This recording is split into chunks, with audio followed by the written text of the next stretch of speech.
One of the other big crazes in the 90s were the WWJD bracelets. In fact, if you came in this morning, hopefully you picked one up on your way in out here. If not, feel free to pick one on your way out today. This is a really cool idea, and actually, the WWJD bracelets came about in a really cool way.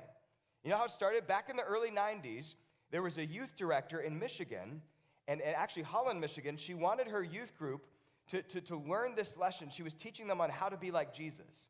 And so she thought, man, I want to make something that they can tangibly take with them and remember the point of this message. And so right at that time, she's thinking what to do. Well, at that time, friendship bracelets were huge with middle school and high school youth. I mean, they loved having all the friendship bracelets. They were all up and down the arms. And so she thought, you know what I'll do?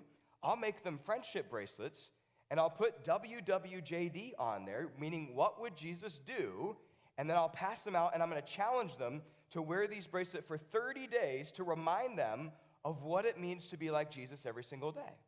And so, friends, that's exactly what she did. In Holland, Michigan, she started passing them out to the youth, also to some of the adults in her church, and within a few days, not only were people wearing them every day, but her youth started coming back to her and saying, hey, my friends in high school, they all want one of these. Can you make some more for us? Or, hey, my friend is in a youth group across town. Could you also make them for the entire youth group too? And before she knew it, they were spreading all over Michigan, then eventually all over the country.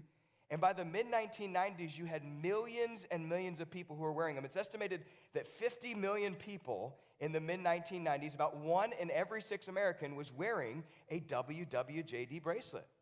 You had professional athletes, you had politicians, celebrity singers, church workers, youth groups, all wearing these particular bracelets.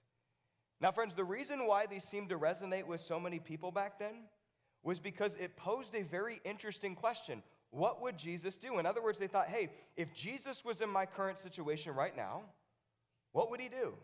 What would he say? How would he respond? What would Jesus do?